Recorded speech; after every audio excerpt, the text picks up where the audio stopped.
Welcome to English Baba channel. आज हम class 10th Hindi की जो पोयम है अट नहीं रही है उसके क्वेश्चन आंसर करेंगे। क्वेश्चन नंबर 1 है, छायावाद की एक विशेषता है। क्या विशेषता है? अंतर मन के भाषों का बाहर की दुनिया में सामंजस्य बिठाना। कविता की किन पंक्तियों को पढ़कर यह धारणा पुष्ट होती है? तो आंसर हम लिखेंगे, कविता की निम्नलिखित पंक्तियों को पढ़कर यह धारणा पुष्ट होती है। नंबर 1, एक तो आप ये लिख देना सट नहीं रही है, और दूसरा लिख देना आप आंख हटाता हूं तो हट नहीं रही है। बस ये दोनों आप लिख देना, जरूरी नहीं है ये लिखना या ना लिखना, आपके मन के ऊपर है। क्वेश्चन नंबर 2 देखिए, कवि की आंख फागुन की सुंदरता से क्यों नहीं हट रही? सबसे पहले फागुन को समझिए, जब बारिश का मौसम शुरू हो जाता है, बसंत का स्प्रिंग बोलते हैं, तो नए नए पौधे आ जाते हैं, फूल खिल जाते हैं, सुगंधित खुशबू आ जाती है हवाओं में। तो देखो, कवि की आंख फागुन की सुंदरता से इसलिए नहीं हट रही है क्योंकि इस महीने में चारों ओर हरियाली ही हरियाली छाई हुई है, ठीक है।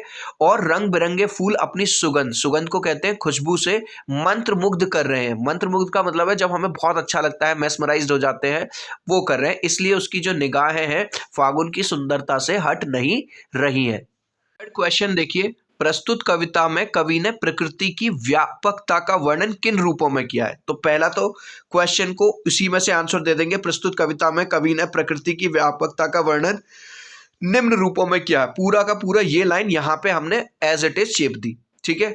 अब नंबर 1, पेड़ पौधे नए पत्ते पाकर खिलखिला रहे हैं। भाई पेड़ पौधों पे नए पत्ते आ गए। दूसरा, फूलों की खुशबू वातावरण को सुगंधित कर रही है। बस ये दोनों पॉइंट अगर आपने लिख दिए तो आपको पूरे नंबर मिल जाएंगे।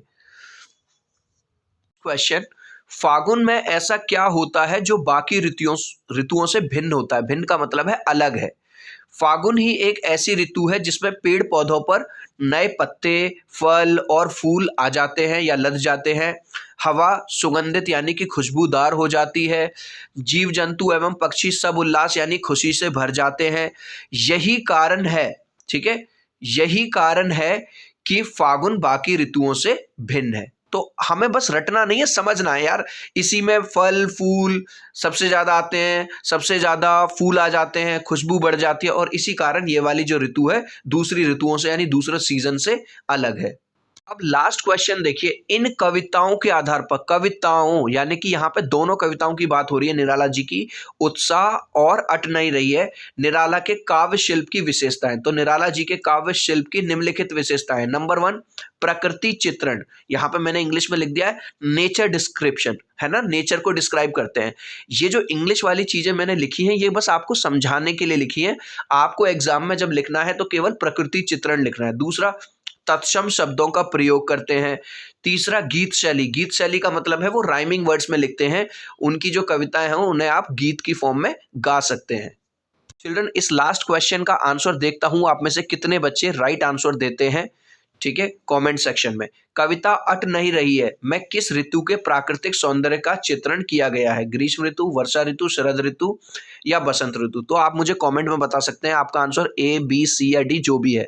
आई होप मेरी ये छोटी सी वीडियो आपको अच्छी लगी होगी। अगर आपको वीडियो अच्छी लग रही है तो कॉमेंट करके जरूर बताइए, शेयर करिए, लाइक करिए। मिलते हैं अगले वीडियो में, बाय।